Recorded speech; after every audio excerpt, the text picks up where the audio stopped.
Hi friends, ಎಲ್ಲರಿಗೂ ನಮಸ್ಕಾರ. Welcome to extra tasty food. ಇನ್ನು ಹೊಸ್ದಾಗಿ ನಮ್ಮ ಚಾನಲ್ ನೋಡ್ತಾ ಇದ್ರೆ ಸಬ್ಸ್ಕ್ರೈಬ್ ಮಾಡಿ, ಪಕ್ಕದಲ್ಲಿರೋ ಬೆಲ್ಲೈಕನ್ ಕ್ಲಿಕ್ ಮಾಡಿ. ನಮ್ಮ ಹೊಸ ರೆಸಿಪಿ ನೋಟಿಫಿಕೇಶನ್ ಮೊದಲು ಸಿಗುತ್ತೆ. ಇವತ್ತೊಂದು ದಿನದ ರೆಸಿಪಿ ಸಿಹಿ ಪಡ್ಡು. ಕೆಲವೇ ಪದಾರ್ಥಗಳಿಂದ ಈ ಥರ ಪಡ್ಡುನ ಬೇಗ ಮಾಡ್ಕೋಬೋದು. ಬನ್ನಿ ಯಾವ ಥರ ಮಾಡ್ಕೊಳ್ಳೋದು ಅಂತ ತಿಳಿಸ್ಕೊಡ್ತೀನಿ. ನಾನು 1 ಗ್ಲಾಸ್ ಅಷ್ಟು ಅಕ್ಕಿನ ನೆನೆಸ್ಕೊಂಡಿದ್ದೆ.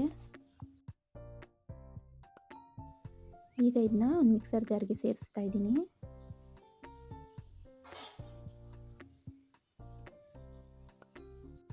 ನಂತರ ಇದಕ್ಕೆ ತೆಂಗಿನಕಾಯಿನ ಸೇರಿಸ್ತಾ ಇದ್ದೀನಿ. ಒಂದು 3 ಸ್ಪೂನಷ್ಟು ಆಗ್ಬೋದು. 1 ಏಲಕ್ಕಿ ಕಾಯಿ. ನಿಮಗೆ ಎಷ್ಟು ಸ್ವೀಟ್ ಬೇಕಾಗುತ್ತೆ ಅಷ್ಟು ಬೆಲ್ಲನ ಸೇರಿಸ್ಕೊಳ್ಳಿ. ಸ್ವಲ್ಪ ನೀರನ್ನ ಸೇರಿಸಿ ಫೈನ್ ಪೇಸ್ಟ್ ಮಾಡ್ಕೋಬೇಕು. ನಾವು ದೋಸೆ ಹಿಟ್ಟು ಯಾವ ಥರ ಮಾಡ್ಕೋತೀವಿ ಆ ಥರ ಮಾಡ್ಕೋಬೇಕು. ನೋಡಿ, ಇದಾಗಿದೆ. ಇಷ್ಟ ಆದರೆ ಸಾಕು. ಇದನ್ನ ಒಂದು ಬಟ್ಲಿಗೆ ಸೇರಿಸ್ಕೊತಾ ಇದ್ದೀನಿ. ಸಿಹಿ ಇಷ್ಟಪಡೋರ್ಗಂತೂ ಒಂದು ಯಮ್ಮಿ ರೆಸಿಪಿ ಅಂತಲೇ ಹೇಳ್ಬೋದು ಇದು. ಪಡ್ಡು ಮಣೆನ ಬಿಸಿಗಿಟ್ಟು ನಾನೆಲ್ಲದಕ್ಕೂ ಸ್ವಲ್ಪ ತುಪ್ಪನೂ ಎಣ್ಣೆನೂ ಸೇರಿಸ್ಕೊತಾ ಇದ್ದೀನಿ.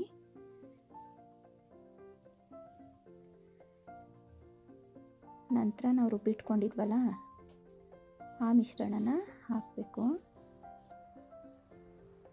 ಒಂದು ಪ್ಲೇಟ್ನ ಮುಚ್ಚಿ 1-2 ನಿಮಿಷ ಬೇಯಿಸಬೇಕು. ಸ್ವಲ್ಪ ಅದು ಕಲರ್ ಚೇಂಜ್ ಆಗುತ್ತೆ, ಆಗ ಉಲ್ಟಾ ಮಾಡಿ ಬೇಯಿಸ್ಕೋಬೇಕು. ನೋಡಿ, ಅದರಲ್ಲಿ ಬೇಯಿಸ್ಕೊಂಡ್ರೆ ಸಾಕು. ಎಲ್ಲ ಆಗಿದೆ. ಸ್ವೀಟ್ ತಿನ್ನಬೇಕು ಅಂದರೆ ಬೇಗ ರೆಡಿ ಮಾಡ್ಕೋಬೋದು. ತುಂಬ ರುಚಿಯಾಗಿ ಸಾಫ್ಟಾಗಿ ಬಂದಿದೆ. ನಮ್ಮ ಈ ರೆಸಿಪಿ ನಿಮಗೆ ಇಷ್ಟ ಆಗಿದೆ ಅಂತ ತಿಳ್ಕೊತೀನಿ. ಇಷ್ಟ ಆದರೆ ಲೈಕ್ ಮಾಡಿ, ಶೇರ್ ಮಾಡಿ, ಕಮೆಂಟ್ ಮಾಡಿ. ಹೊಸ ರೆಸಿಪಿಗಳ ಜೊತೆ ಮತ್ತೆ ಸಿಗೋಣ. Thank you for watching.